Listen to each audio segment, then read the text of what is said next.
Hello, I'm Tom Campbell of Campbell Law. We're at a home in Birmingham, Alabama today, and I'm going to show you how quickly a termite inspector could have told that this house had a termite infestation, and since they were considering putting it under a termite bond, that it did not have an adequate termite treatment to start with, and why it doesn't have an adequate termite treatment now.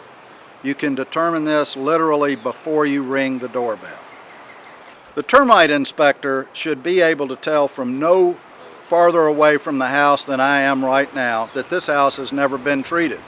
You can look at the garage slab and see that there are no drill holes every 12 to 18 inches through which they should have injected termite chemical in the soil. What you can see here is that there are no drill holes through this slab next to the foundation. Those need to be drilled every 12 to 18 inches depending on the chemical, and then they need to use a rod to inject termite chemical in the ground under pressure.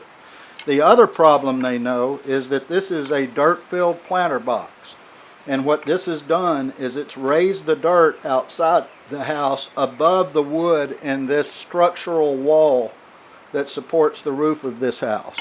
Now when you inspect this house as well, one of the things they should have done was drill a drill hole through this brick at the end of every other brick and used a rod to inject chemical under pressure to treat the void behind the brick and in front of the sheathing on the wall.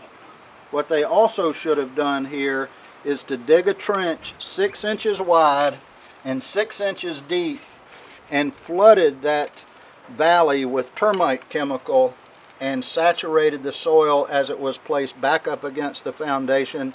And as you can see here, they scratched the surface for about 1.5 inches and did not make a trench deep enough to hold the required volume of chemical. The problem with that is if you don't have sufficient chemical in the soil, you don't have enough of the chemical there to create a termite barrier.